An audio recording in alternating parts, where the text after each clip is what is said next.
You are part of this family, Michael, so it's your duty to help us. Then I discovered that my father took out a $20,000 loan in my name for my sister's vacation, and he had no intention of paying it back. I didn't stand idly by. My name is Michael Carter. I'm 28 years old, and I've worked hard to get where I am today. Ever since I graduated with a degree in business administration, I've saved every penny and built an independent life for myself. I'm not a millionaire, but I have stability. A good job at a consulting firm and a quiet life in my apartment in New York City. However, everything changed the day I received a call from the bank. Mr. Carter, we need to discuss the loan you recently applied for. I frowned. Loan? I haven't applied for any loan. There was an awkward silence on the line before the woman from the bank continued. We're referring to the $20,000 loan that was approved 2 months ago. We've noticed that no payments have been made, and we wanted to check if there was a problem. My heart started pounding. There must be some mistake, I said, feeling a cold shiver run down my spine. I never applied for any loan. The loan is registered under your name, Mr. Carter, and the funds were transferred to an account linked to your last name. My stomach twisted. I asked for details, and as I listened, I felt the air leave my lungs. The account the money had been transferred to belonged to my father. I hung up without saying goodbye and immediately called my mother. She answered with her usual sweet tone. Michael, son, I was just thinking about calling you. Mom, I said, my voice tense. Explain to me why there's a $20,000 loan in my name that was transferred to Dad's account. The silence that followed confirmed my worst fear. Mike, son, she began, trying to sound conciliatory. We needed it. Needed it? I repeated, feeling my blood boil. You took out a loan in my name without my consent. How could you do this? Son, don't overreact. My father interjected in his usual tone, as if nothing serious had happened. We took care of you your whole life, gave you everything, and now we're just asking for a little help. I swallowed hard. Help? I spat in anger. This isn't help. This is betrayal. My mother sighed. Son, we only did it because we knew you could handle it. You have a good job, you earn well. Besides, we used it to pay off your Uncle David's debt and to help your sister. I felt the ground crumble beneath me. What? You know your sister Jessica has been struggling financially. My mother continued in a pleading tone. It's been a tough year for her, and that is not my problem. I shouted. That's her responsibility, not mine. Michael, don't be selfish, my father said coldly. We're a family. You have stability. It's not like this is going to ruin you. I closed my eyes tightly, trying to contain my anger. I'm going to fix this. And trust me, you're not going to get away with it. I hung up before they could make more excuses. There was no turning back. They had betrayed me in the worst possible way, and now I had only one option, to fight back. My hands trembled as I reviewed the information the bank had sent me. Everything was in order: my name, my account number, the loan amount, and my mother's signature. How was this possible? And then I remembered. It was a rainy night in New York City. I was in the hospital waiting room, my heart pounding in my throat. My mother sat beside me, crying into her hands.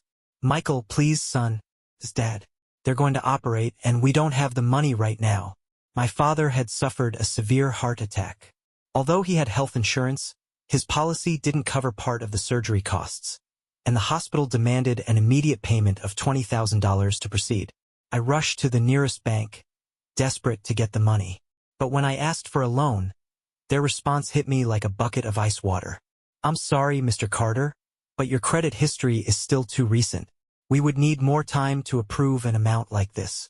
I ran a hand over my forehead, feeling the weight of the world crashing down on me. We couldn't wait. Every minute mattered. I can apply for the loan, my mother suddenly said. My credit profile is stronger, but we need you to sign an authorization so I can process it in your name. Mike, sweetheart, it's just a piece of paper. This way we can get the money quickly and save your father. I didn't think twice. I didn't have the mental clarity to read any terms or conditions. All I wanted was to save my father. I grabbed the pen and signed. The surgery was a success. My father recovered. And over time, I forgot about that signature. I never revoked the authorization because I thought it didn't matter. Just in case, I told myself. I never imagined that just in case would become the weapon they would use against me. I clenched my jaw. I stood up abruptly, feeling like the air in my apartment wasn't enough. Everything made sense now. With that general authorization, my mother had been able to apply for the loan without me being present. And since the amount was only $20,000, the bank didn't require further verification. It was legal. And at the same time, it was a knife in my back. My phone vibrated with a new message from my mother. Mike, sweetheart, please don't overreact. This was all for the good of the family. When you have time, come home and we'll talk calmly. I took a deep breath. No, I wasn't going to let this slide. I grabbed my jacket, my wallet, and my car keys. If they thought they could play with my money, they were about to find out how wrong they were. I drove through the city, barely noticing the traffic lights or the music playing on the radio. I had only one destination in mind, my parents' house. The rage burned in my chest, but I forced myself to stay in control. Couldn't arrive yelling. Not yet. When I parked in front of their house, I took a deep breath. I couldn't believe that after everything I had done to be independent, I had to come back here, as if I were a child in need of an explanation. I rang the doorbell. My mother opened the door with a nervous smile. Michael, son, I'm so glad you came. I didn't respond. I walked straight into the living room, where my father sat in his favorite chair, the TV remote in his hand. He barely looked at me. I told you not to overreact, he said impatiently. This is just a misunderstanding. I let out a dry laugh. A misunderstanding? Taking out a loan in my name without my permission is a misunderstanding? Don't shout. My mother interrupted, trying to sound conciliatory. Sit down. Let's talk as a family. I crossed my arms. I'm not sitting down until you explain why you did this. My mother sighed and looked at my father as if waiting for him to speak. But he just shrugged. Listen, Michael, she started, using that sweet voice she always used when trying to manipulate me. You have a good job, stability. We just needed a little help. Help? I spat the word with disgust. $20,000 is not a little help. We were going to pay it back, my father said without even looking away from the television. But then things got complicated.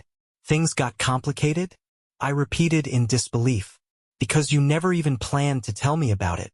My mother shifted uncomfortably. We knew you would get upset. And yet you did it anyway. Why? She lowered her gaze. It was for your sister. I felt a knot tighten in my stomach. For Jessica? My mother nodded. Your sister has been going through a tough time, Michael. She lost her job, she's drowning in debt. And, well, she needed help. Rage mixed with disbelief. So you decided that I should pay for her mistakes. She's your sister, my father replied coldly. Family helps each other. I closed my eyes for a moment, trying not to lose my temper. Where is Jessica? My mother hesitated. She's not here. Where is she? No one answered. And then I knew. She's on vacation, isn't she? The silence from my parents was confirmation enough. I let out a bitter laugh. I can't believe this. My mother tried to justify herself. Son, she was really stressed. She needed a break. A break? My voice cracked with fury. I'm the one who has to pay off this loan, and she's the one who needed a break? My father set the remote down on the table and looked at me with irritation. That's enough, Michael. It's just money. I stared at him. No, Dad. It's my money. My name. My future. You're acting like you're broke, he scoffed. Paying this isn't going to kill you. I took a step closer. I'm not paying a single dollar. Well, we'll see how you handle it then, he shot back. Because the bank is coming after you. That's exactly what we're going to discuss now, I said, pulling a set of documents from my jacket. I have options, and you're not going to like any of them. My mother's eyes widened in fear. Mike, please. No, Mom. This is over. The silence that followed felt like a massive gap between us. My mother stared at me with watery eyes, hoping I would soften. My father, on the other hand, kept his hardened expression, arms crossed, like he was already tired of the conversation. Michael, please. My mother begged. This is something we can fix together. I gritted my teeth and slammed the papers onto the table with a sharp thud. There's nothing to fix, Mom. I just want to understand at what point you thought this was okay. My father scoffed. Stop being dramatic. It's just a loan, not the end of the world. My jaw clenched. Not for you, of course. You don't have to pay it back. It was for your sister. My mother insisted, as if repeating it again would somehow justify what they had done. We knew you'd be upset. But, Mike, you have money. We don't. So you decided the best thing to do was take it without asking. Don't see it that way. My mother protested. It was just a favor. No, Mom. A favor is something you ask for, not something you steal. She lowered her head, but my father stood his ground. Look, kid, I don't feel guilty about this. We did what had to be done. No. I slammed my palm onto the table. What you did was selfish and dishonest. My mother started sobbing, but my father barely reacted. And what are you going to do? He said sarcastically. Sue us? I was silent for a moment. If I have to, I will. My mother covered her mouth in horror. Don't talk like that, please. We're your family. Family? I repeated bitterly. A real family wouldn't do this. My father leaned forward. Think carefully before you act. This could have consequences. I laughed in disbelief. Are you threatening me? I'm telling you to think before you act. His cold tone made it clear he wasn't going to back down. He wasn't used to being questioned. He had always been the one who had the last word in this house. But now the rules had changed. If you think I'm going to carry this loan, you're very mistaken, I said firmly. I'm going to talk to the bank. They're not going to cancel it, my father countered. It's in your name. You signed the authorization. It's legal. I know, I said with a calmness I didn't feel. But that doesn't mean I can't do something about it. I took out my phone and dialed my lawyer's number. Michael? What's going on? I need to see you as soon as possible, I said bluntly. It's urgent. My mother looked at me in panic. You can't do this, Michael. I ignored her. Tomorrow morning. Your office. Understood. I ended the call and slipped my phone back into my pocket. I'm going to find a way to undo this mess. My mother broke into sobs. Why are you doing this to us? She's your sister. No, Mom. You did this to me. I turned and walked toward the door. Mike, please. Her voice was a broken whisper of desperation. I hesitated for a moment but didn't look back. We'll talk when I fix this, I said before stepping out and shutting the door behind me. I sat on my apartment couch, a glass of whiskey in my hand, staring into the empty space. My phone buzzed repeatedly with calls from my mother, but I ignored every one of them. Then, a message from Jessica. Mike, Mom told me what happened. I didn't want it to be like this. I'm sorry. The rage boiled inside me again. You knew they used my money, and you didn't say anything. 3 dots appeared on the screen. She was typing, but the message never came. I clenched the glass in my fingers. My phone rang again, but this time it wasn't my mother or Jessica. It was Josh, my best friend. I hesitated before answering. What's up? Man, what happened? Your mom called me crying. I closed my eyes, exhausted. The usual, Josh. My family making decisions for me like I don't matter. What did they do now? I let out a long breath. They took out a loan in my name without telling me. $20,000 so Jessica could go on a luxury vacation. Josh let out a low whistle. Are you serious? Completely. There was silence. What are you going to do? Family? I repeated bitterly. A real family wouldn't do this. The first move. I walked out of my lawyer's office with my head held high. My next stop was the bank. I went straight to the branch manager, a middle-aged man with a tired expression and a blue tie. I want an immediate review of the loan listed under my account, I said firmly. The man looked at his screen and frowned. Mr. Carter, the loan was already approved, and the funds were used. We cannot cancel it. I want to see the documents I supposedly signed. The manager hesitated for a moment, but after seeing my expression, he ordered his assistant to retrieve the files. When they handed me the folder, I opened it with tense hands. Everything seemed in order. My signature was there, but something caught my attention. This email address isn't mine, I said, pointing at a field on the application. The manager squinted at the document. That's the registered contact email for notifications. The email had my mother's last name. They had altered my contact details to make sure I never received any notification about the loan. I leaned over the desk. This is a direct violation of the contract terms. You issued a loan without confirming the identity of the applicant. If this gets to the media, you're going to have a serious problem. The man swallowed hard. I'll escalate this to the legal department, but I can't promise anything. I smiled coldly. Do it. But just so you know, my lawyer is already preparing a lawsuit. I stood up and left the bank without looking back. When I arrived at my parents' house that evening, my mother greeted me with a pale face. Michael, please, we need to talk. I already spoke with the bank, I said flatly. I found out you changed my email on the loan application. My mother's face went completely white. Son, it's not what you think. It's exactly what I think. You stole from me. She started crying, but this time, I felt nothing. My father appeared in the living room, frowning. Are we still on this? Yes, I said, locking eyes with him. And this time I have proof. I threw the folder with the documents onto the table.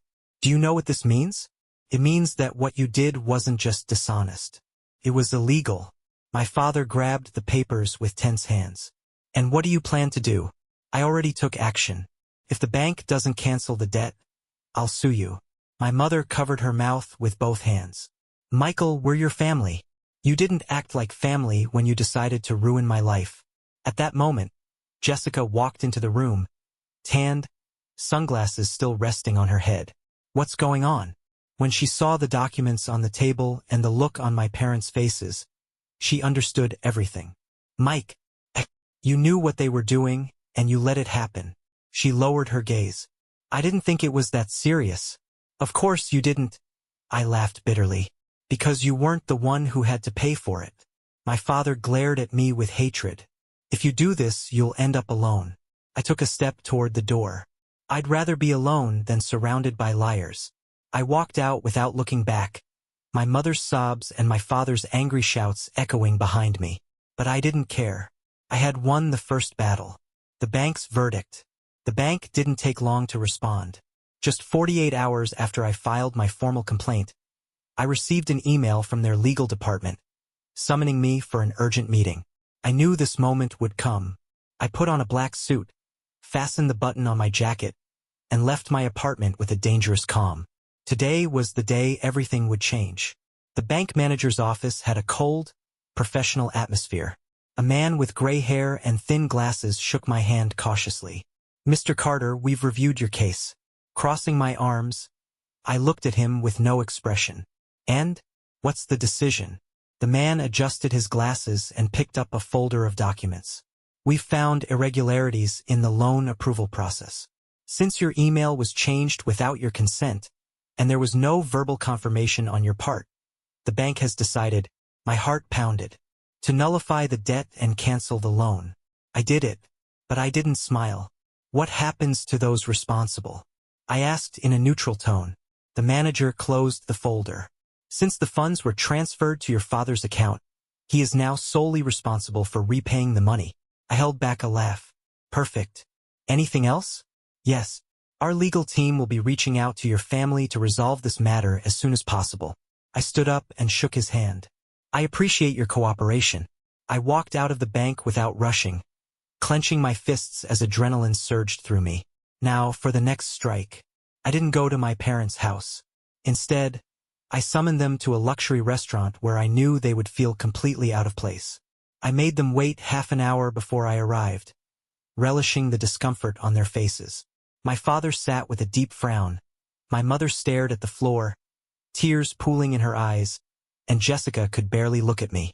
I sat down calmly and placed my phone on the table. Why did you make us come here? My father asked irritably. I tilted my head slightly, savoring every second. Because I wanted to see your faces when I told you that the bank canceled the debt. And now you, Dad, are the only one responsible for paying the $20,000. The color drained from my father's face. What did you just say? The bank found irregularities, so they passed the bill to you. My mother covered her mouth with her hand. Oh my God! Jessica let out a shaky gasp. Mike, please no. But my father slammed his fist against the table. You're ruining us. You're leaving us with no options. I let out a cold laugh. No, you ruined yourselves. The silence that followed was suffocating. We can't pay that amount, my mother whispered. We're pensioners. I took my glass of water and drank slowly. Then sell the car, or the house, or ask Jessica for money. But don't ask me for anything. Jessica squirmed in her seat. I don't have that kind of money. I leaned toward her. You don't? But you had enough for a luxury vacation, didn't you? She said nothing. Michael, please. My mother tried to plead. I raised a hand. I don't want to hear excuses. The only thing I want to see is how you deal with the consequences of your own actions.